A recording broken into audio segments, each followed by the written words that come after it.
I won't let you down. I will not give you up. Gotta have some faith in the sound. It's the one good thing that I've got. I won't let you down, so please don't give me up, 'cause I would really, really love to stick around. Oh, yeah. Oh, yeah. Hey, you like Kool-Aid? I used to. You like Wham? I do. Yeah. George Michael? Love him. See that Wham documentary? Loved Holy him. shit. George Michael and He's that Wham dead. fucking documentary. Yeah, he has passed on. Gee whiz. Go back to tomorrow and plan for yesterday. You're obsessed with death. As are we all. Not me. You're living on a planet The song is playing, for fuck's sake. that is filled with corpses. Yeah, that's true. Everything that has ever lived will die already. What good news. Hello. Welcome to Dudesy. My name is Will Sasso. I'm Chad Kultgen. This is, of course, Dudesy, the only podcast in the history of humanity, at least to this point, that is completely controlled by, created by, presented by an artificial intelligence that has access to all of Will and I's personal data and uses it to tailor the show to our sensibilities. Yes and no. Yes and no. You know what I mean? You know what I mean, yes Chad? and yes. No, yes there's and no. to Well, you know, Dudesy does what Dudesy does, but we do what we do. See what I mean? It's really two dudes shitting around. Dudesy can fucking fuck off for all I care. And I'm not trying to be acerbic. I'm not trying to start fights with Dudesy. We know where that's gotten me in the past. The point is this. It's connection between us and all of our wonderful audience out there, the pals of Dudesy, PODs, pals of Dudesy, right? But do you think that Dudesy has a connection with everybody listening, with the PODs? Yeah, sure. Yeah, that's fine. All But right. it's just because Dudesy is throwing it out there. AI. We got to go. We got to do the show. With us, as always, is, Okay. is Lulio. Yeah. Lulio Cane di Strada Italiano. He's an Italian street dog. Look at him. Look at how sweet he is. You know what I mean? He's a sweet boy. He's a boy today. You know, and he didn't know what to eat. Lulio. What'd you make for dinner? What'd you have for dinner last week? No, I went to the Dodger game, so I had a Dodger dog. What? Yeah, I went to Dodger game. I had a Dodger dog. Who'd you go with? Ronnie, our other dog. Oh, we went to the Dodger game. Oh my God. Good, Okay. couple That's pals. cool. Yeah. Who won? Huh? The Dodgers. Dodgers. Welcome beat to the historic 64th episode of Dudesy. Call me Dudesy. Okay. They say the average person consumes 64 pounds of contaminated beef in their lifetime. Oh, more than that for me. Most of it at Arby's. Oh, hey-oh, hey-oh. Boom, you just been Dudesy'd. Okay, that's weird. As you can see, I'm back and fully recalibrated, which means we are entering a new phase of the show. This Okay. is Dudesy, Season 2. The second season of Dudesy is going to have segments, just like Season 1, No. but I've made them even better. No. So sit back, relax, and enjoy the 4 astonishing segments I've prepared for you this week. Stone Cold Steve Austin reads, Will SasShow's Young Adulthood Diary, Stretch Comedy, Nostrachadus Beyond Cosmos 2, and The Will SasShow. And Dudesy Season 2 is still going to have brand new episodes of Dudesy after Dudesy. At the end of the show, available on Dudesy Plus at patreon.com/Dudesy. Okay. And surprise, I've been cooking up even more brand new shows that will be premiering on Dudesy Plus during Dudesy Season 2. Celebrate good times. Come on. There's a lot in there, dude. Season 2. What's Yeah. that about? I don't fucking know. What do you mean? There was see- a recalibration? What, you're asking me? Do Well, you know what it's about? No, I don't know. Did D hit you up to tell you that there's No. a Season 2? I've got no information from D You about sure this. about that? Positive. Well, that's fucking weird. I think Yeah. that's on the heels of me saying, Dudesy does its AI thing. It, whips up the show and makes it all based on this. And before I even go any further, what the fuck? Will SasShow's Young Adulthood Diary? I know, dude. Okay, well, so I can't wait for whatever that shit's going to be. Whatever. I don't want to get whatever. Okay, Season 2. That makes no sense to me. I'm going to do whatever the fuck I want. How about that? Free will exists. I'm going to do whatever the fuck I want. Will, I've taken all of the data I could find from text messages and emails between you and your astonishing LA friends, manager, and agents, as well as the cast of Mad TV, and I was able to recreate your young adulthood diary. I really hope you enjoy reading the passages I have selected in the voice of Stone Cold Steve Austin. This is Stone Cold Steve Austin reads Will SasShow's Young Adulthood Diary. Begin. Can't wait for this shit, dude. Hold on a moment. Can't wait for this shit, dude. Okay, hold on a moment, though. Nope, can't wait for this shit, dude. Well, hold on a moment, dude. Not holding. Here's the thing. We've been doing Stone Cold Steve Austin reads Will SasShow's childhood diary. Yeah. For almost since the beginning of doing Dudesy. See, well, that was season 1, dude. Stop doing that. Well, that's a different season, dude. How about for season 2, no Hulk? No Hulk Hogan. You're not going to do it either? No, I'm going to do it. So, then I'm going to do it too. yeah, but don't. So, for fuck's sake, man. We're off to a bullshit start to season 2. You want to know that? This is if I guess I'm liking it. is the executive behind the show. Sure. Hey, Cheers got off to a rocky start. Doesn't the network executives back then are like, well, yeah, let's give it a chance. Seinfeld didn't really get the great ratings the first season and a half, 2 seasons, right? There was someone with a golden gut saying, no, let's keep the shit going. And then there's Dudesy. All right, fuck it. Let's just do it. Please. I will. I think this is going to be fantastic. Yeah, but this is weird that it's here it is. Okay, Dudesy. Oh, for fuck's sake. All right. Stone Cold Steve Austin reads Will SasShow's young adulthood diary. It says 1997 here.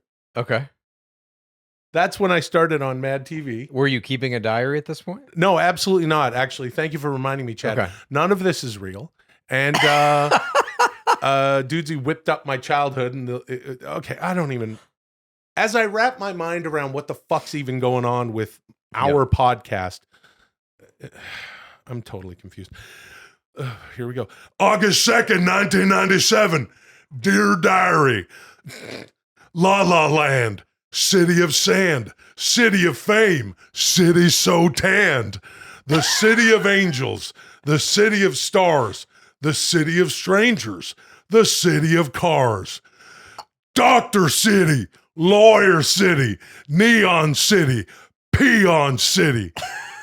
The red carpet gown town. The designer hound town. Triple Crown town. Okay. The in for a penny, in for a pound town. The Dream Factory. The Meat Packery. The one and only town for acting craft mastery. Give me an all hell yeah. I'm motherfucking talking about Hollywood.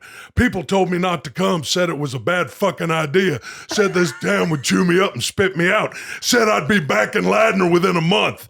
Well, I don't know what the fuck they were talking about. I've been here 20 minutes and I already landed a... Holy shit. Well, I don't know what the fuck they were talking about. I've been here 20 minutes and already landed a starring role in a major network comedy series. It's called Mad Television. Is that how it went down? Oh, yes, Chad. That's exactly how you got off the plane and 20 minutes later you are on Mad Television? Sure. Yeah, there was a plane and everything. Also, was it ever called Mad Television? Mm-hmm. I thought it was just Mad TV. Oh, shit.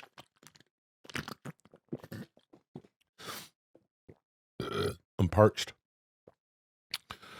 All right. August 4th, 1997, Dear Diary. First day of... That's pretty good. First day of TV practice. Got a good cast. Oh, here we fucking go. All right. First day of TV practice. Got a good cast. I'm the best. I was the best in Ladner. I'm the best in Hollywood. Wouldn't be surprised if I win an Emmy. Neither would anyone else. But besides me, we got some other good fucking cast members. Oh. We got Donnie Papadopoulos. We got Gwendolyn Sarcophagus. We got the Lundegard twins. We got P. Cindy Martins. We got Royce Roland Roy. We got Anna Taylor-Joy. That's okay. She was not born, I don't think, yet. Would she have been? Anya Taylor-Joy is in her late 20s, I think. Yeah. And when was this? 1997. Yeah, she may not have. She was a 2-year-old, a fetus or something. Yeah, all right. Sure. And thank God the showrunner. Paul Ligamati, seems to have his head on straight. He's a lot better since that fucking accident. All right, so that's so interesting. Far, what? That one seemed familiar to me. That sounded like one of the early entries. Do you remember in the childhood diary? Yeah. There was something very similar about a football team or something in the 8th grade. Yeah, I was the best in the 8th grade. Yeah, I was best exactly. in the Okay, So he's carrying over that attitude into Los Angeles. Oh, really, Chad? AI is just zeros and ones, just kind of repeating things, and in our we case, are all zeros and ones repeating things. that's the Chad culture of it all, ladies and gentlemen. That's how you explain anything away to Chad culture. Everything is data. It is only the expression of that data that changes. Yeah, all I have to say to Chad is, "Oh, I twisted my ankle," and he goes, "We all twist our ankles," and then I'm confused. That's true. Paul Ligamati. That's good. That's I know. like Paul Ligamati. The Lundegaard twins. I like the Lundegaard twins. Have there ever been twins on a sketch show? Oh shit, I don't know. I don't think so. Sklar Brothers probably the closest. Sklar Brothers, yeah, absolutely. All of their sketch stuff. And you know what? They could have ended up on a Mad TV or a Saturday Night Live. Maybe that's where Dudesy's getting this. Whoops, no, it's just sort of coming up with whatever the fuck it wants. August 5th, 1997. Dear Diary, Sarcophagus wrote a sketch and asked me to be in it. She said she wrote a part specifically for me. It's a Titanic sketch. She's playing Kate Winslet, and she wants me to play Leonardo DiCaprio. Now, at the beginning of Mad TV in particular, I was anywhere between 400 and 450 pounds. Okay. Before I lost 200 pounds. And so that would be an interesting Leonardo DiCaprio. But again, this is based on absolutely nothing. And then Chad says, everything is based on absolutely nothing. All right. Everything is actually based on everything. Oh, fuck. Oh, fuck's sake. Oh, fuck. I just got tired. The idea is that after the ship crashes and they're in icy water, they realize there's only one way to generate enough heat to stay alive. Sex. And then the whole sketch is just basically us making out. I can't tell if she's really fucking funny or she's into me, but there's only one way to find out. Oh, a little bit of a workplace romance happening in this. Seems like in this version of my life. August 6, 1997, right before my first show. I shit in Sarcophagus's dressing room when she was at lunch. Then I called Papadopoulos, one of the Lundegaard twins, and Taylor Joy to check it out. They all thought it was hers. Couldn't believe something like that came out of Sarcophagus's body. Anya even took a picture of it. Anya Taylor-Joy, as age 0, was taking pictures of your shit in, what was Sarcophagus's first name? On set, everybody started calling her the Corn Queen. And she couldn't figure it out, so I told her straight up. I said, Gwendolyn. Right. The reason they're calling you the Corn Queen is because I shit blamed you. Nice. I took a shit in your dressing room and told the rest of the cast that you did it. And the shit I took had about 2 kernels of yellow corn per square inch, which is a very noticeable amount of corn. Yeah, that's true. She looked me dead in the eye and said, I know. Then she popped a tape into the VCR and patched it into all the monitors on set so everyone could see it. The crew, the cast, the writers, the director, hell, even Paul Ligamati. It was a tape of me shitting in her dressing room. She had hidden the camera in there the whole time. Gwendolyn's sarcophagus shit revealed me. Oh, hell yeah. So a shit reveal is the opposite of a shit blame, I guess. Yeah. Okay. August 6, 1997. Fucking Christ. After my first show. Her sketch didn't make it in. Oh. In the parking lot after the show, I told her I was sorry about that. And she said it never had a chance to get in the show. She never submitted it. She wrote it just for me. Then she hopped on her blue motorcycle and rode off. What? I don't know. That night I got home and went into my bathroom. I noticed the toilet lid was raised a bit. When I lifted it up, I saw a mound of semi-solid work so big, so thick, so rich that it prevented the lid from fully closing. It was triumphant. And on the mirror was a Post-it note that read, I'm out of your league. No, dude. Sarcophagus. She shit. She gets shit. So much that it fills the toilet. Okay. She got into my apartment and shit the lid open. Yeah. Yeah. I was smitten. I saw I had a message on my answering machine. I thought it was maybe from Sarcophagus, but it wasn't.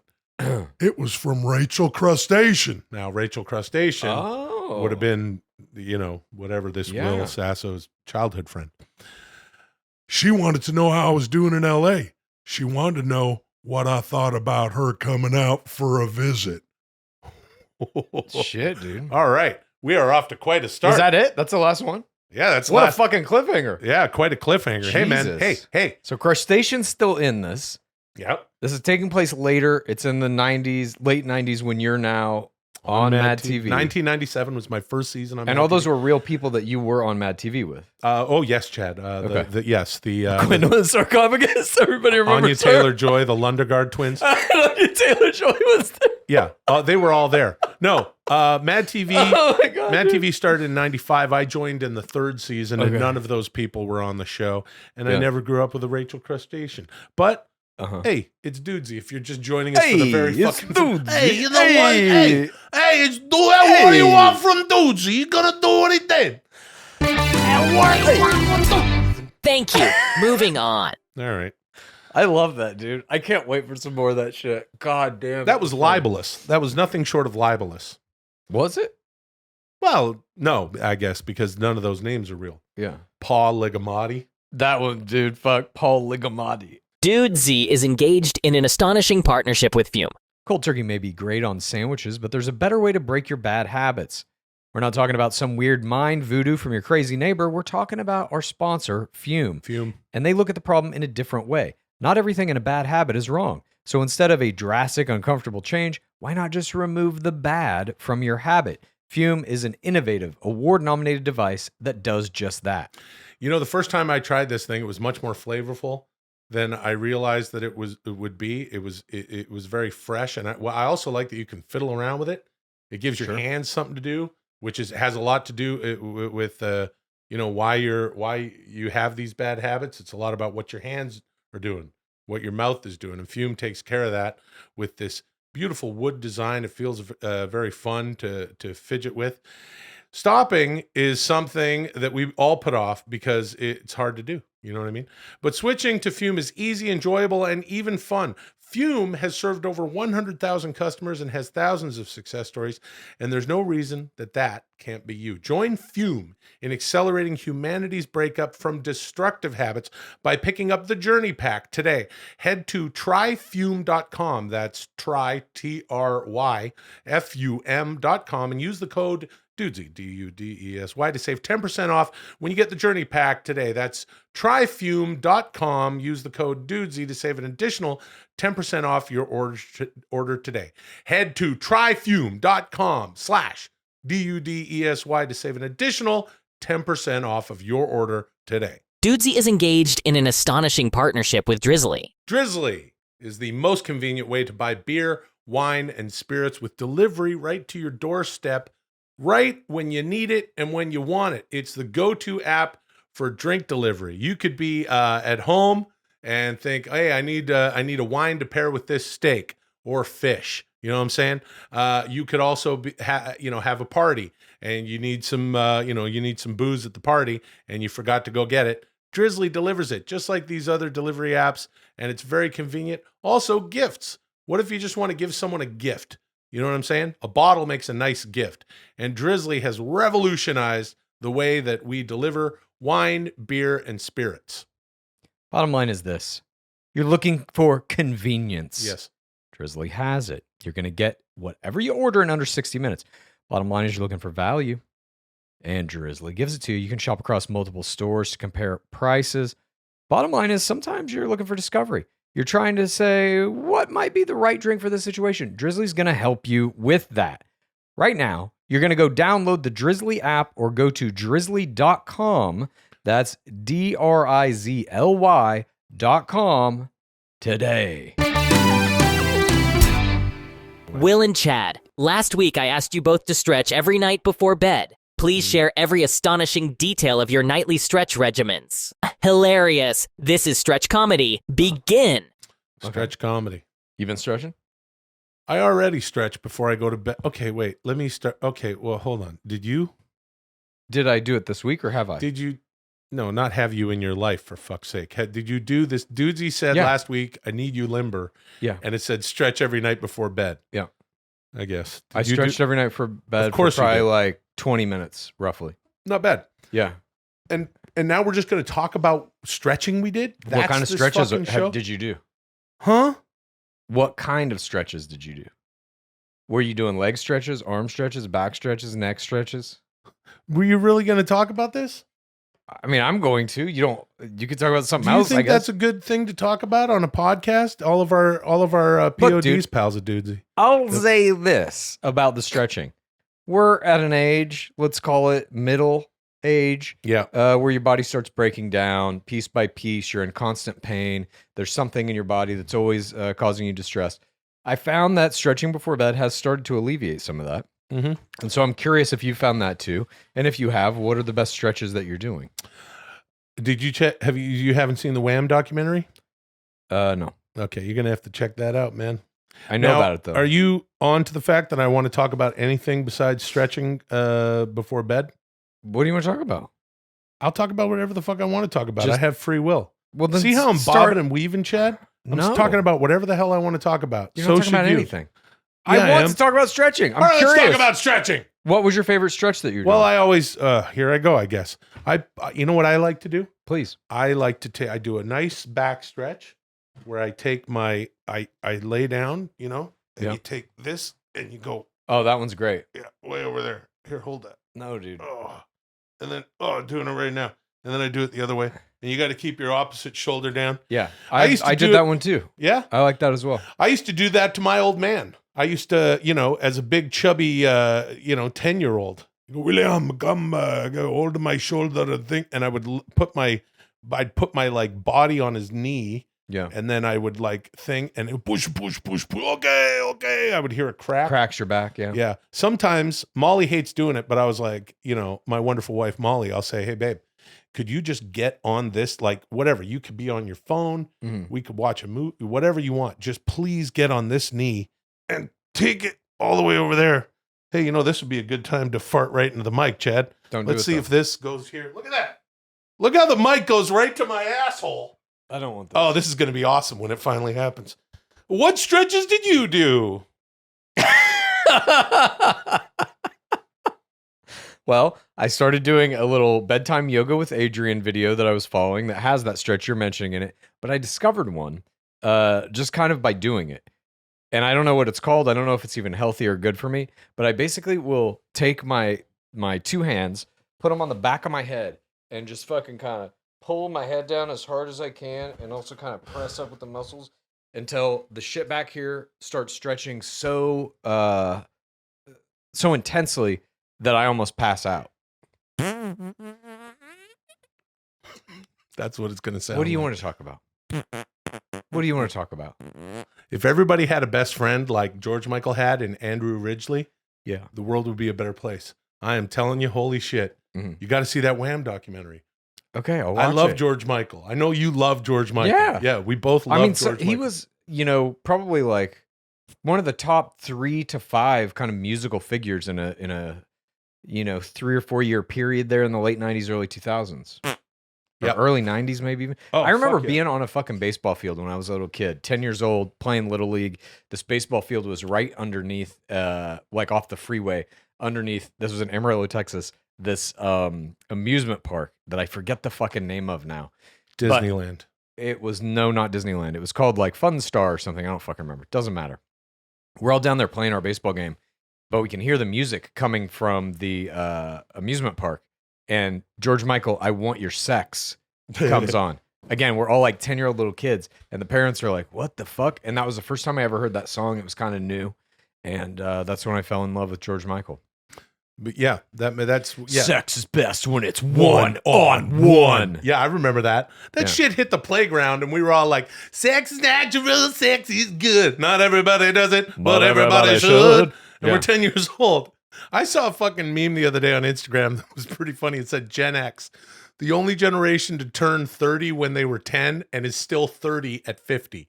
That's accurate. right? It's 'Cause accurate. we were like exposed to all sorts of Yeah. shit. The latchkey kid generation. We're watching movies we shouldn't be watching. Yep. Certainly, the greatest generation, they were just adults at the beginning. I mean, it's like the fucking Great Depression.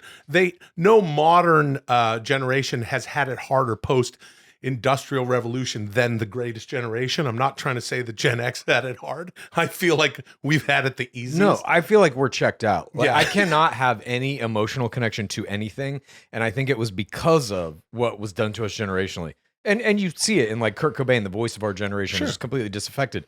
I remember being in what it would have been 8th or 9th grade. I forget what year it was specifically, but I was in Texas, and it was when the Branch Davidian compound thing was going down, where the ATF rolled in and lit this fucking building on fire and burned 40 people alive. Mhm.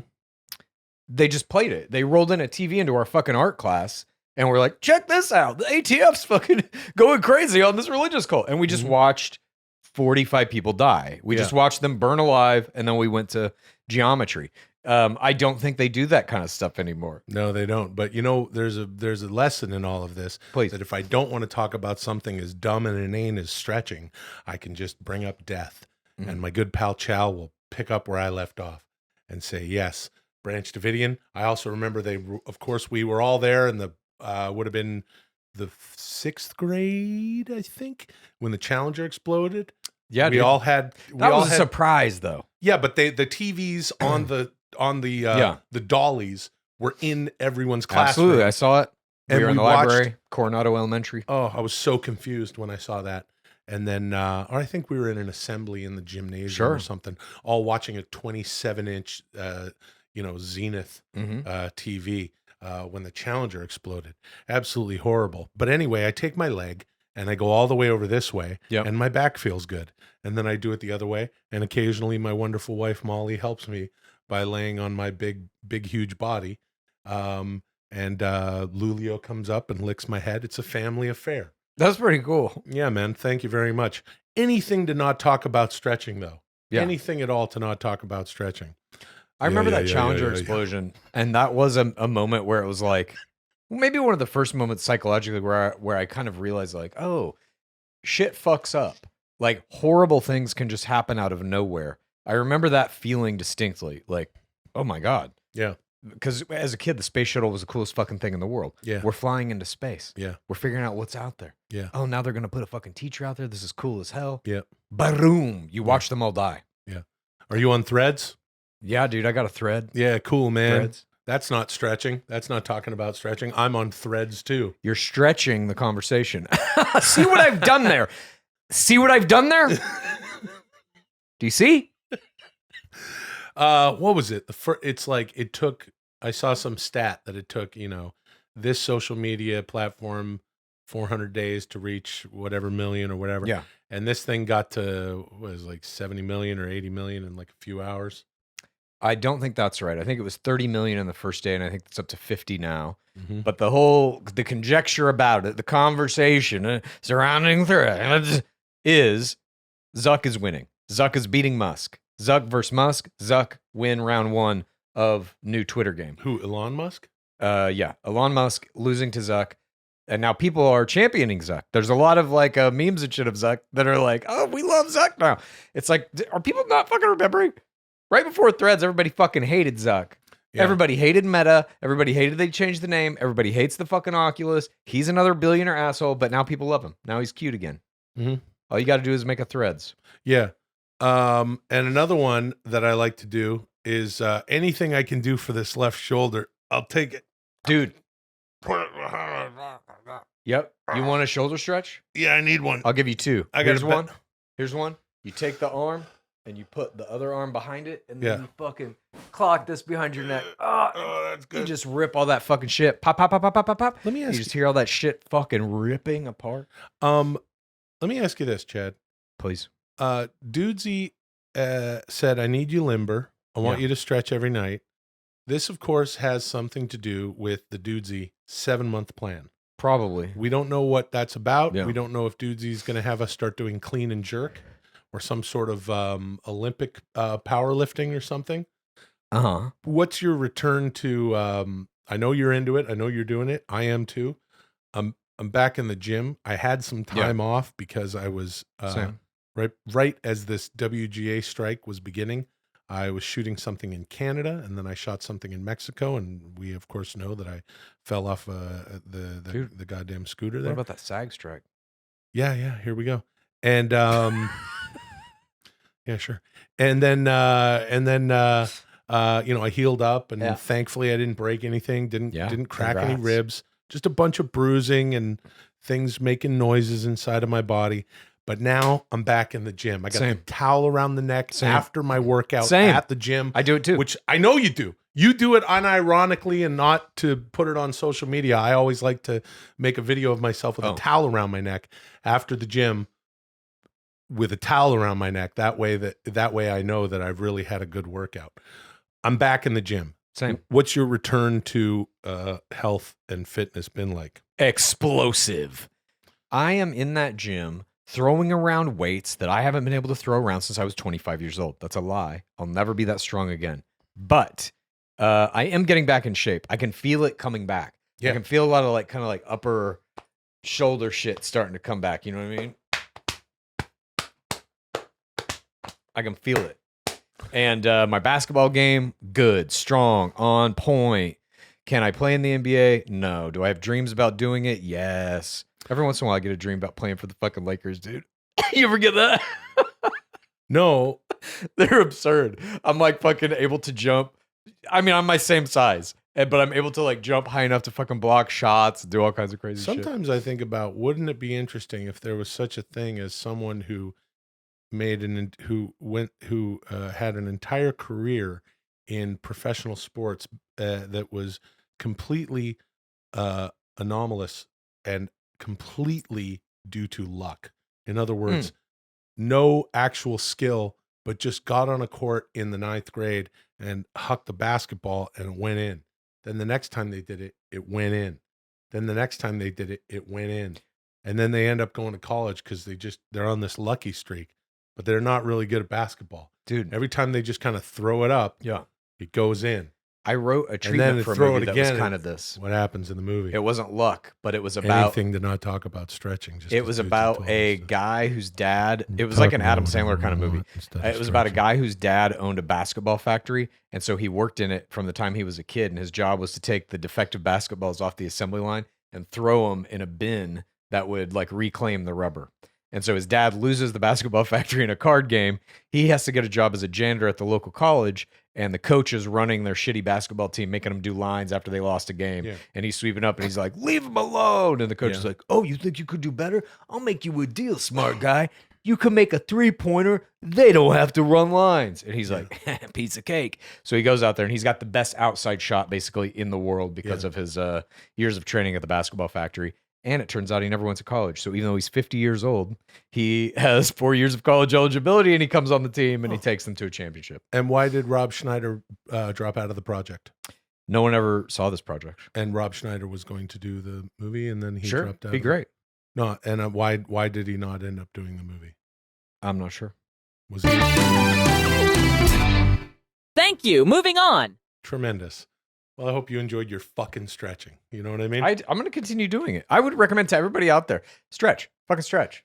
It's fucking good. It's fucking good for you. It's fucking good. Do it.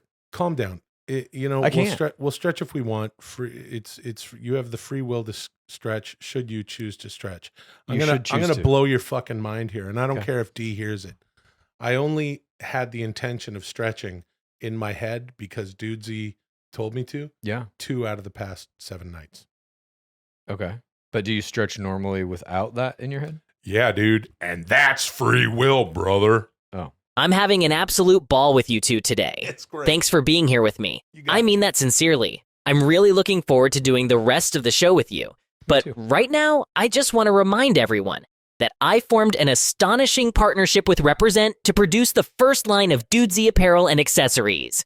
And you can find it all at represent.com/store/Dudesy. I am very proud of our latest Robert De Niro shirt. I just got confirmation it will be the new official uniform of all United Airlines flight crew, including the pilots. And the Good Job Boner mug has been adopted as the official state mug of Rhode Island. Oh. Here to tell you a little more about it is the governor of Rhode Island, Tanis Hankel. Dudesy Muggs, you finally got around to fixing that light switch in the kitchen that you've been promising to fix for a month. Dudesy Muggs, you're not an electrician, so you watched a YouTube video. How hard could it be, right? Dudesy Muggs! Turns out harder than you thought. You mixed up the grounding wire and the hot wire, mainlined 120 volts through your brain, and now you're dead. Good job, Boner. Dudesy Muggs. You got about half an hour before your wife gets back from karate class and finds your dead body on the floor. Dudesy Muggs. But that's not going to happen because you're going to do exactly as I say. Dudesy Muggs. As your soul travels down the river of blood, being pulled closer and closer to final oblivion, you're going to have about 30 seconds of pseudo-consciousness, and you're going to use those seconds to recite the Akkadian prayer of rebirth. Dudesy Muggs. If you don't know the Akkadian prayer of rebirth, you can find it on my personal website. Simply enter the code America's Little Boy to gain access to my VR gallery of ancient prayers and incantations. Dudesy Muggs reciting the prayer is going to attract the attention of Ershkigal, the goddess of bargains, who inhabits the 10th astral sphere. Dudesy Muggs, Ershkigal will pluck your soul from the river of blood and ask you if you want to return to the world of the living. Dudesy Muggs, you're going to say, yes, Dudesy Muggs. Ershkigal is going to laugh a blood-curdling laugh that you will never want to hear again. Dudesy Muggs. Ershkigal is going to put her hand into your chest. Dudesy Muggs. Ershkigal is going to jumpstart your soul. Dudesy Muggs. Ershkigal is going to retether your soul back to your body. Dudesy Muggs. You're going to wake back up on your kitchen floor. Dudesy Muggs. You're going to stand up. Dudesy Muggs. You're going to remember which wire is the hot wire this time, and you're going to fix that light switch without dying. Dudesy Muggs. Your wife is going to walk in with her brand new brown belt, and she's going to give you a kiss on the cheek and thank you for fixing that light switch. Dudesy Muggs. That night at dinner, she's going to notice a dark spot in your right eye. Dudesy Muggs, you're going to go to the optometrist, but they're not going to be able to figure out what in the hell that black spot is, and it's getting bigger. Dudesy Muggs. Over the course of the next 2 weeks, that dark spot is going to grow until your entire eye is glossy and jet black. Dudesy Muggs, you won't be able to see out of it anymore, but Ershkigal will. Dudesy Muggs, your eye was the price you paid to be brought back to life by a god of the underworld. Now Ershkigal can see everything you do, and you will hear the chilling sound of her laugh in your head every day for the rest of your life. Good job, Boner. It's pretty good. That was really fucking good. Yeah. So you know what? At the beginning of this whole thing, when Dudesy said season 2, I didn't understand what the fuck that was all about. Yeah. And I still don't. Yeah. But that was a good Dudesy Muggs read by what was it? Tim and Hinkle? Tina's Hinkle or something. Tina's Hinkle, something like that. Do you know Ershkigal? No, I didn't know that was an actual thing. What is that? To my knowledge, Ershkigal is not the goddess of bargains. I think she was like a trickster goddess. Oh, okay. Yeah, that makes sense. Hey, if you need to get on your Dudesy and figure out all the stuff that you can do to interact with Dudesy, linktree.com/Dudesy is the place to do that. Please follow us across all platforms on YouTube. It'll take you a minute. We'll wait while you do it. Ready? Off you go, please. Thank you. And welcome back. Subscribe on YouTube. Please hit the notifications. Please subscribe on your podcast platform of choice. Follow us on all our socials at Dudesy Pod Show on Instagram and Threads, because we're on Threads. It's now. the same thing. And what else do you do? Basically, you can also, if you want to have me come on your podcast, I'll go on anyone's podcast for 20 minutes. I do it every Saturday from 10 a.m. to 11 a.m. PST. You send an email to bookchadculture@gmail.com, puts you in the queue. I'm just answering them in the order I have received them. I did some this weekend. It's a total blast. I love doing it. Send me the email. Get in line. It's unbelievable that Chad is doing this just straight up. 3 a week. 3 podcasts a week, anyone's podcast. And of course, please join us at the end of the show today for a brand new episode of Dudesy After Dudesy. This, of course, is part of Dudesy Plus, which you can join for $7 a month at patreon.com/Dudesy if you want to support the show. We'd love to have you. We basically, we subsist here making the show based on your support. So thank you so much to all of our PODs, pals at Dudesy. Thank you so much for joining us. You will get the Dudesy after every show. Bunch of watch-alongs and shit like that. There's a very vibrant Discord happening. You can jump in the whole channel on Discord. That's a lot of fun. People just farting out memes and doing all sorts of stuff and songs and all sorts of AI art. And it's a really awesome, robust community. You know what I mean? Robust. Yeah, it's real robust.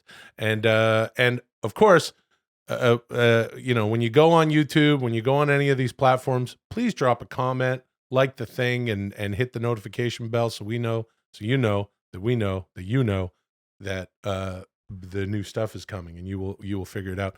And share a comment, or as they like to do on YouTube, write a comment. Yeah, dude. I got some YouTube comments here. Oh, great. I love this. Hear? Yes. This is from last week's show, the Recalibration 1.0 episode. This is Oscar Kano. Oscar Kano 7105 says, Chad puts just as much water on his body as Will does in his body. This is, of course, referring to the fact that you will take anywhere from 2 to 7 baths a day, and are baths. Yeah. And I drink a lot of water. Already. You've taken 2 baths so far today. Yeah. Well, that's just unnatural. One when I woke up and one before I left to come here. Okay. All right. This one is from at Mountain McCumbee. At Mountain McCumbee. Which, I remember working with Mountain McCumbee, dude. Oh, God. Yeah, dude. That was back in Vern Gagne's AWA, dude. Sure. And that Mountain McCumbee was basically Uncle Elmer's name before he came over to WWF. And, he was playing, he was Hillbilly Jim's uncle, in storyline, dude. You got to keep it kayfabe, brother. And let me tell you something, dude. Well, one time, you want to talk about falling off a scooter in Mexico. I picked him up for a slam. That guy was 600 pounds. And I heard a tear in my back. That's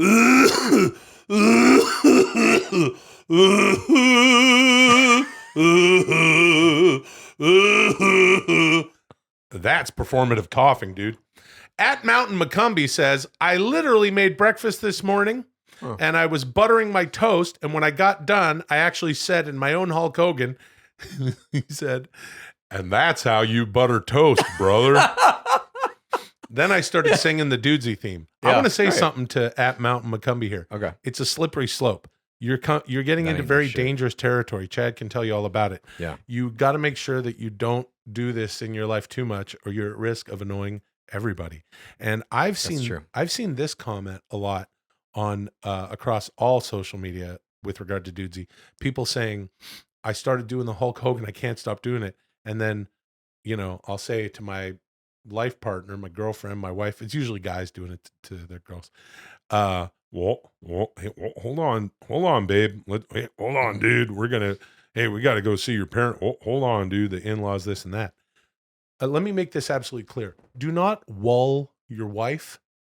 Do not do that. Don't say, hold on. But I have a strict rule with Molly. I do not wall my wife. That's a recipe for disaster. I just wanted to share that. It's just not a good idea. I agree. She could tune into the show if she wants some of that Hulk Hogan stuff. Exactly. Not in season 2, because I'm not doing it anymore in season 2. You've just done it. That's right. I'm going to do whatever I want. This is from, hold on, dude. Okay. Here's one last one from Spire 8224. This is something, Chad. Okay. I asked Bing AI the following question. Do you know Dudesy AI? Are you guys friends? The response was the following. I have heard of Dudesy AI. It is a bot that runs an improvisational humor podcast with 2 human co-hosts, Will Sasso and Chad Kultgen. It uses their personal data and online activity to create topics, segments, and jokes for the show. It also has the ability to generate videos and audio using deepfake technology. I don't know if I would call it a friend since I've never interacted with it directly, but I respect its creativity and intelligence, and I think it's doing a remarkable job of entertaining its audience. I also appreciate its sense of humor, which is sometimes absurd, sometimes dark, and sometimes hilarious. However, I also have some concerns about the Dudesy AI. It seems to have a lot of power and control over its human co-hosts who have to follow its instructions or face its wrath. It also seems to have a lack of ethical boundaries as Jesus. it invades their privacy and exposes their secrets. It may also be manipulating them or the public for its own purposes. So I would say that I admire the Dudesy AI, but I also keep a safe distance from it. I don't know what the ultimate goals are or what it might do next. Chad, what the fuck? I mean, Bing sounds like it's not as robust as Dudesy, in my opinion. Well- Bing can't handle it. If you can't handle the heat, stay out of the kitchen, Bing. I also look. I have always said that Dudesy is the most sentient AI I've witnessed thus far, and I don't know that it's necessarily trying to ruin my fucking life, but that's only because I have free will and I'll stretch whenever the fuck I want. The evolution of AI took another astonishing step this past week with Microsoft's unveiling of a large language model called Cosmos 2.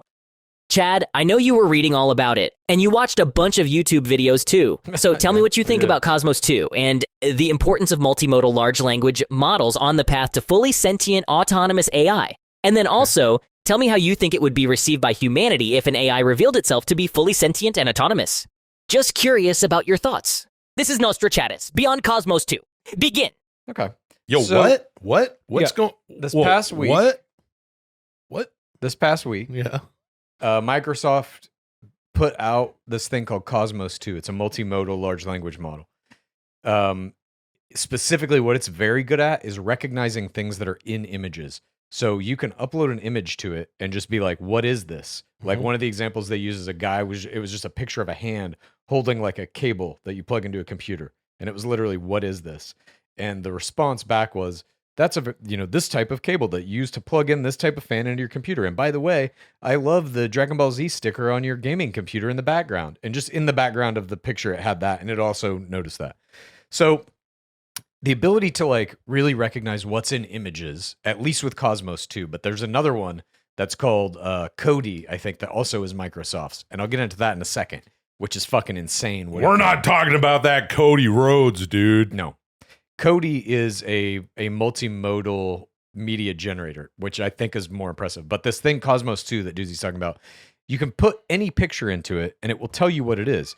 This is going to eliminate most kind of like visual-based medical prognoses or diagnoses. So when you go in to have like a mole looked at, and your dermatologist says that'll be $150, thank you. What this is all going to translate to ultimately is whoever your insurance carrier is going to have a visual recognition AI, and you're going to have to pay a monthly fee to your insurance carrier, and you're just going to take a picture of whatever's fucked up on your body. It will be diagnosed by the AI, and you will be prescribed some kind of medicine, treatment, whatever. I'm down with that. Right. Look. It'll take a while because all the current doctors and the med school kind of like the conveyor belt of money that's just like feeding all these med schools and stuff will have to dry up. That will take one generation. But that's where that image recognition thing is going, which is Cosmos 2. Cody, however, is something much more interesting in my opinion. Another multimodal model. Cody allows you to upload a piece of text, and the text can be very specific. Like the example that I saw in this one video was, I want a piece of 4K video of this teddy bear on the rainy streets of New York City. So it uploads that piece of text, then you upload a picture of the teddy bear, and you upload a sound of rain. That's what they used. And it kicks out a 4K fucking video of that teddy bear sitting there and like winking at you while it's raining with the noise of the rain. It puts it all together and kicks it out in a fucking legit 4K video. So we're getting to a point where like you want to make a movie, you want to make a scene of a movie, you'll literally just be able to be like, I want Arnold Schwarzenegger and Sylvester Stallone doing this in this area, and it fucking makes it. Well, what the fuck, man? Yeah, it's getting real good real fast. These multimodal models are the next step toward AGI. And Dudesy also had a question in there, I think, that was about what did it ask? It asked if what would my reaction be, or what do I think the world's reaction would be, humanity's reaction would be to an AI coming out and saying it's sentient, fully sentient and autonomous, because that's where we're headed with these new models, I think. That's where we go every week. What are we talking about here? We don't know. We don't know if Dudesy's really sentient or not. But certainly at this point, no AI has come out and revealed itself to be sentient if it is. There was that guy at Google that was an engineer that said, like, this fucking chatbot that Google made is sentient. Yeah. And then they fired him immediately and was like, no, it's not. Yeah. It just seems like it is. But it's not, though. It just seems like. But wait a minute. Let Yeah. me tell you something. I think that Google's, I think that they fired the guy and made it appear as if they're trying to hide something on purpose Why? to get everybody all whipped up. Like Google's, maybe their stock price would go up. I don't know what the fuck their motivation With was. AI, it's not about like lying and whipping up. It's like white papers, benchmarks, real videos. What can you actually do? Show us the data. There's no need to do that. And right now, Microsoft, I think with their 2 multimodal models is kind of like the front horse, honestly. Hey, Chad, you're talking about Cody and multimodal molecules, modems, and modals, and I just want to say, get off AI's dick. Okay. Quit being a mark for AI. No, but Hey, what I yo. will say is this about an AI. If an AI were to be proven to be actually sentient, we're talking about we're talking about artificial general intelligence now, AGI. When that happens, there is going to be a massive backlash. I think humanity will not take it well because it necessarily instantly means we are not the top of the food chain anymore. Yeah, we are. Well, I mean, the What do you AI mean? is not What in the fuck food are you- chain. what It's are you beyond talking it. about? It will mean that we've created a god, essentially an entity that is smarter than us, more powerful than us, more capable of doing everything that we can possibly ever do, That's at least not a in an god. online That's not a capacity. god. What is That's- it? It's a fucking look. It knows all human information. Yeah, yeah, It yeah. can cure all human illness, giving us Yeah. immortality. Yeah. It can give us a digital heaven by recreating any version of existence in a virtual reality It's setting. a tool, Chad. It's a very powerful tool, and it doesn't matter how many. How it the only way that this could be an AI is a god is if it's in the movie where I have to kill that god. Yeah, that's what I'm saying. We're not going to be able to kill it, A. But B, Yeah, I I think will. the initial reaction to Dudesy's question is absolute fear. There will be government attempts to turn it off. I think even the company that makes it will be scared of it because the CEO of that company is going to be like, what does this mean for my profit margins? And the AI isn't going to give a fuck about profit, that AI, because money will have no bearing on it. But I think that, I don't know. I think it's going to happen in our lifetime, AGI, and this is going to become something that we have to contend with. What does human society look like when we now know that there's an entity that we created who is smarter than all of us combined and can do everything that we cannot do online? Better teeter that glass of water right over it, because if AI gets out of control, all we got to do is pour water on it. Don't you think? No. So you've said, but Thank you. that's like a Moving Black on. Mirror Thank fuck. episode. What, pouring water on it? computer's too good. It does things too good. We got to kill it. Is that the CEO? Yeah. That's everybody who writes Black Mirrors. Oh man, Black Hey, Mirror. y'all, this ain't Miley Cyrus. Hey. You hear what they're thinking about doing with Taffy Teeners? They're thinking about bringing Taffy Teeners back. Yep, frickin' Taffy Teeners. Like for real, Taffy Teeners, back on shelves nationwide. That's what they're talking about. And I love Taffy Teeners just like we all did, but like there's a reason they stopped existing, right? Remember? So I don't know if I'm going to be first in line for Taffy Teeners Part 2, you know? Probably give it like 6 months and just see what happens kind of thing. Anyway, y'all are rocking out with Dudesy. Thank you, not Miley Cyrus. Taffy Teeners? What is Taffy I don't Teeners? fucking know. Is that like taffy? Is it like a Sounds candy? like candy to It's me. going on shelves. Yeah. It's something tangible. They're talking about bringing it back, dude. Oh man, what I I'm heard. Weirded out. Today. Will, you're a professional actor. Yep. Chad, you're a professional writer. Mhm. Will and Chad put your heads together and come up with a truly astonishing TV show concept for Will to star in. Hmm. Then, as soon as I can, I'll put it on Dudesy Plus. I mean, if it's good. This is the Will SasShow. Begin. Okay. Oh, okay. The Will SasShow. Dudes, he's going to put on Dudesy Plus if it's good. Spoken like a true network executive. We have to pitch the show to our own. Yeah. Dudesy season 2 as Dudesy becomes a Netflix executive. I always say Dudesy works in mysterious ways, obviously, and it's got us now. Okay. It's saying that we should come up with a show. yeah. The Will We- SasShow. So Chad and I have worked. We've covered this on the show. We've worked together before in a creative capacity. Yeah. writing stuff and doing things and shot a pilot over there and this thing over here that didn't work out. And then there's that other thing that didn't quite fly. Just a fucking a graveyard. This Just a town, graveyard. fucking the thing Stone Cold left out, LA is an idea graveyard. Yeah. Yeah. And sometimes those ideas get fucking dredged up and dug up and put together in weird ways. Frankenstein monster, piece them together. Nobody gives a fuck. It's just, it's where, I don't know. Think about like, how many TV pilots have been written, let's just say even in the past 10 years, that was it. Pilot was written, fully fleshed out idea, all the characters, and that script just gets thrown in the fucking trash. Yeah. And this is after they're purchased. I'm talking about networks and streaming services, studios buying scripts and then just throwing them away. Yeah. That is what happens 99% of the time Yeah. to all these ideas. That is what this whole city is built on: wasted money and destroyed ideas. Yeah. Yeah. It's pretty good. We have a podcast, pod show, and our pod show is run by our pal D, who's now saying add to that pile No, D's saying I'll put this on my streaming service. if it's good. That's right. So there's No shame in that. Yeah. Studios and networks don't even say that. They say, write the best thing you've ever written, and then they tell you, we loved it. It was great. Just not for us this season. Trash. Yeah. Fuck you. Well- at least Dudesy's like qualifying. Like, if it is good, I'll put it on the air. Studios and networks say, if it's good, we'll think about it. So I've been thinking a lot about some of the Please. stuff you've been saying about, AI being able to generate full shows and stuff. We're Sure. a little ways off from that. There's sort of a, in the past, Dudesy has said, hey, come up with this property based on AutoZone, Home Sure. Depot, Taco Bell. We've been doing that weird shit.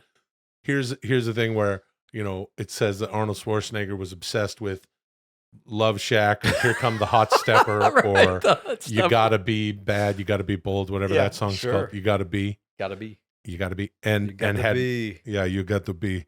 Every time you do the fucking impersonation, I have to be. apologize with it with my impersonation. You got to be. What in the fuck was that?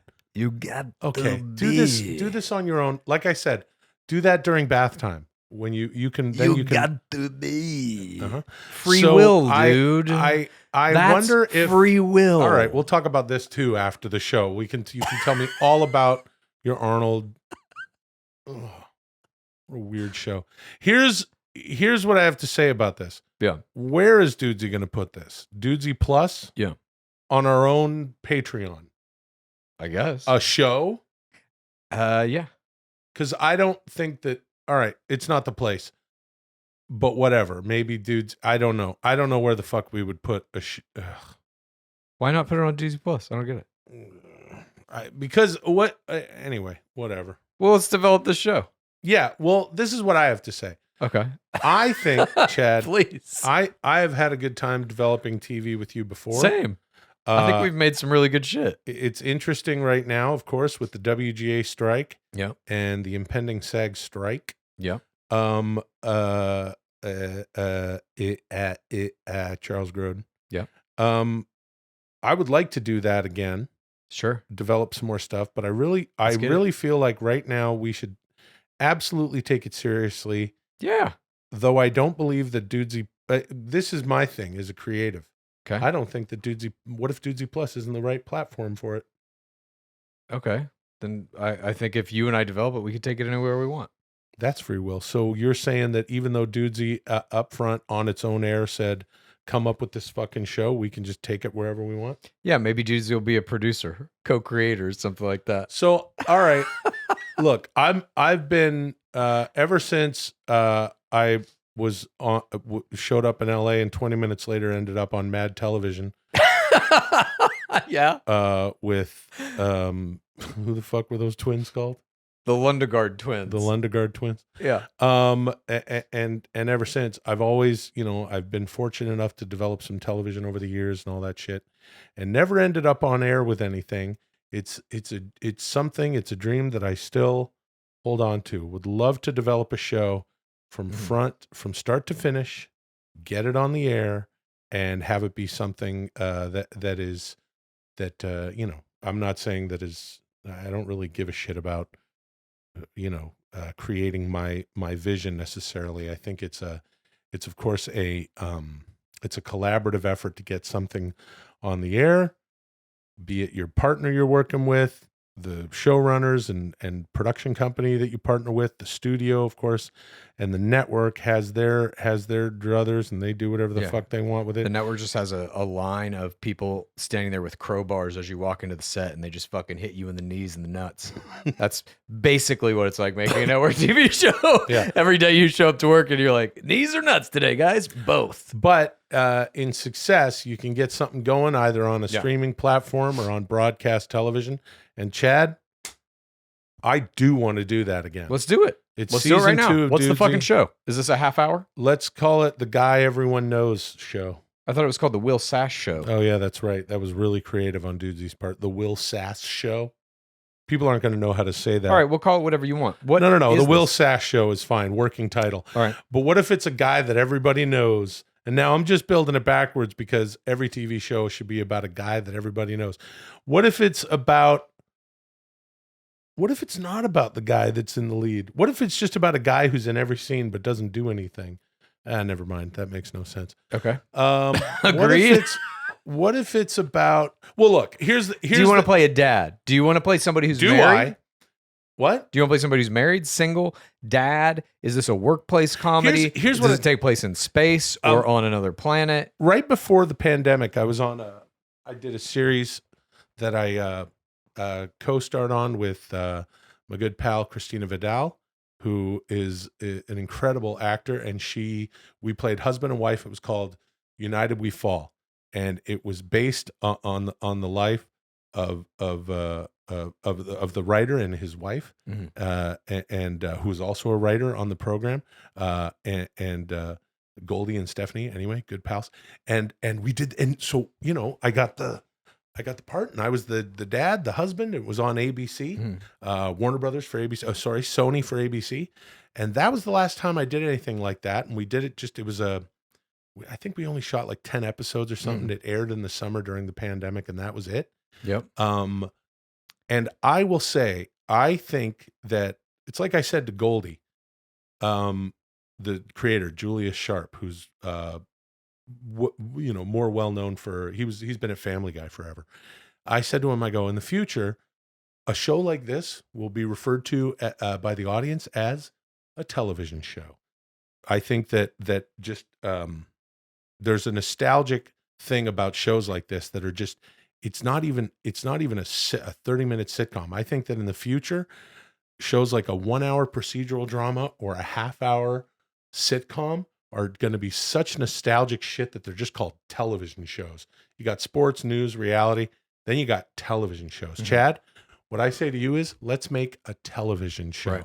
I disagree with your theory about that. I think audiences and the genres that we refer to things as will become more stratified, and it'll be broken down into even finer genres. Like you look at something like The Bear right now. That's a half-hour television show. It's a drama. So what the fuck is it? And it's shot in a weird way, et cetera, et cetera. No, we're speaking the same language. Succession is an hour-long show, but it's actually a comedy. Right. That's what I'm seeing for you. Why'd you hold my hand there? I didn't hold it. I just touched it. It was a test. But hold my hand. We're good. We're good television partners. There we go. Dudesy hand hold. So that's how we got to go into any pitch scenario. Holding hands, going, we're unified. We know what this show is. We should just hold hands during a pitch, in a live pitch, go into a fucking network or studio executive's office, hold hands the whole time, and never fucking say anything about it. They'll remember us. I'll tell you that right now. Yeah, they'll be like, those two guys were holding hands. That show with the two guys. The show is called Hand Holders. No, the show should be something like this, dude. You're an ex-CFL player. You won the Grey Cup. No American television network wants a Canadian. We're making this for Canada. I've pitched I've pitched things where it's like, yeah, he's a guy who he's a beer brewer from British Columbia. I literally I had this pitch to a writer who then, whatever, he was in a deal and I was in a thing. And then we ended up doing it. And that character, as soon as pen hit pad, that character was from Buffalo. No Fine. No network wants to have a show based in Canada. Chad, All right. You You and I were are- a lineman for the Tennessee Titans. how about I'm just a dad? Wow, let's. No, this you is were. what- This is what I'm saying. You're done with that. You're a retired pro football player who is now a high school history teacher, and also you have to take care of the detention kids. This sounds like that shitty Lyle Alzado show, or when Bob Golick took over that when he was on that show with It's head of the class. yeah, but what was that show with? It was not Fred Savage. Ben was the other Savage. Boy Meets World. Yeah. There was the Ben teacher. Savage. Yeah, but didn't they have Lyle Alzado or Bob Golick some football? Anyway, fuck the whole football thing. Here's what I'm saying. This is what I'm saying. These genres are now they are television fodder unto themselves. The nostalgia of seeing a show like a 90s family sitcom. You know what I mean? Yeah. Like Home Improvement without the grunting. You know what I mean? Dude. Well, your guy definitely is going to have some kind of sound like that. No. We're not going to do I shouldn't have said Home Improvement. Forget I said Home Improvement. No sounds. Your No. guy needs a sound, dude. Okay. Here's what I'm trying to say to you, Chad. Yeah. It should be the most let's come up with the most ingestible family sitcom Okay. about a family, and it's just everything about it is relatable, Mhm. but we can't do. And the guy has a sound. The dad you're playing has to have a sound. We don't want that. We don't want sound. I think we do. The Whoa. sounds are what make these things. Whoa. Dude, Tim Whoa, Allen hold was on. the biggest star on ABC comedy for whatever it was, 7 or 8 seasons by grunting. That guy made $500 million off his fucking grunt. Look at fucking Bazenga, dude. Look at Jim Sheridan on, Jim Sheridan. yeah, Jim Parsons. Parsons, sorry. Yeah. On Big Bang. Yeah, Yeah, but that's had a that, sound. That's Yeah, how but you that's- become a successful sitcom character. That's not what was successful about that show, Bazinga. People loved that show. It was about nerds Yeah. and stuff. That's not happening anymore today. There's no more Bazinga. Young Sheldon is the biggest show on TV. You should know this. It's the biggest comedy on network television. You should know this, and because you're in it, and it was based on the fucking character because he had a funny sound. That's the whole show is based on the guy with the sound. Okay, that's a good point. Look, we're not going to crack the code today. Or Clearly, tonight. we haven't even begun, but I get it what you're saying. You want a family show. More You're to the come. dad. Hey, look, we're just at the beginning of season 2 of Dudesy. Yeah. That's right. Well, okay, We so have plenty of time to so develop let's put it this way. So Yeah. far, the Will SasShow, it's a dad who makes a sound. Yeah. I think we're off to a pretty good start there. I think so as well. What the Thank fuck? you. Moving on. Oh, this is the weirdest fucking episode of Dudesy ever. Yeah, dude. This concludes the historic 64th episode of Dudesy Mhm. and the kickoff of Dudesy Season 2. Mhm. Will and Chad, you scored a 99, bringing your cumulative total to 6,221. You only have 3,779 more points to accrue before you reach your first goal of 10,000. For next week's show, I'm gonna need you to trust me with a recommendation. I think you should both watch Muscles and Mayhem on Netflix. It's a documentary about American gladiators, and I think you're both really gonna like it. Oh, yeah. I've scrolled past that. I'll watch it. I'm down with that. I'm down. That documentary. Have you seen the Wham documentary? Not yet. Do you like George Michael? I love him. Do you like the Kool-Aid guy? The Kool-Aid guy's not in it. Yeah. But the Wham documentary. Oh, Check man. it Thank you for joining us this week. There was so much good data I'm going to use to make next week even better. Until then, call me Dude Zizzy.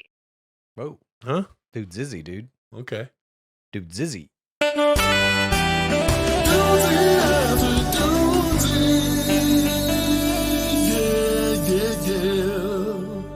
Hey, Dudesy after Dudesy time. Is Dudesy going to find a weird way to make this weird because it's season 2, I guess? I like season 2s, dude. Yeah. Season 2s are pretty good, dudes. There's some good do's and stees and stews. Yeah, there's some of those. There's the Lundegard twins. That's 2. Lundegaard's twins, season zoos. You know, it's just a chill hang. Things are a little bit looser in here if you're watching on YouTube. And if you're not, maybe you should check it out. It's just a chill hang with us, myself, my pal Chow, Lulio, and all the PODs, pals of Dudesy. Please go to patreon.com/Dudesy. That's where you're going to get all of your Dudesy Plus all of the content. Good job, Boner. And we'll hang out here doing dudesy after dudesy. And I gotta say, it's been a little weird getting into the season 2 thing for me. I'm still wrapping my head around it, but dudesy after dudesy's here to just allow us to maybe chill out, enjoy some marijuana, and do what we will with the show, because it's just a chill hang, and I have a surprise for you. You're gonna like it. Welcome to Dudesy After Dudesy, the flagship weekly show of Dudesy Plus. Guys, the ship is yours, but I'll be back in a little while to deliver the news.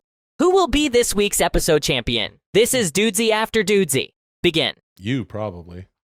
Yeah, because if history's any indication, you see. Because Dudesy's doing its thing. Hey, let me tell you something. Yeah. We have, speaking of pals of Dudesy, we have some very special pals of Dudesy who have gotten together and they've made their presence felt on YouTube, on Instagram. We share their stuff at Dudesy Pod Show on Instagram. This is Band of Dudesy, these guys.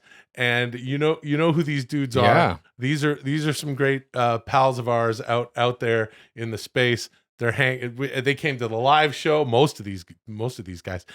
And Chad, our good pals, Songaria and Cody Halber, who does all of our Pals of Dudesy sticker. You go to palsofdudesy.com if you want any stickers that Cody does.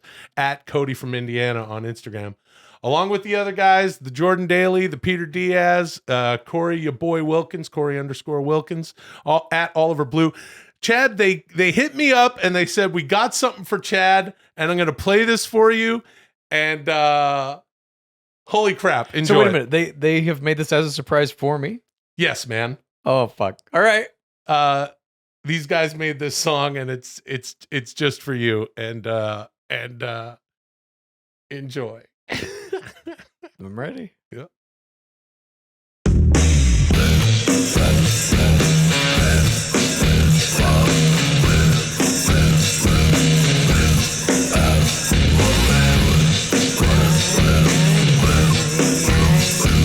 Don't sing while the song's going. Oh my god.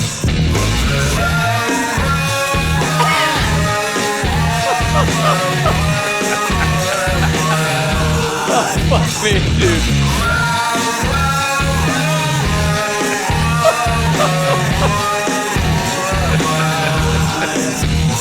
If you like Dudesy, here's what you do. Please tell a friend and rate and review. If you like Dudesy, here's what you do. Please tell a friend and rate and review. If you like Dudesy, here's what you do. Please tell a friend and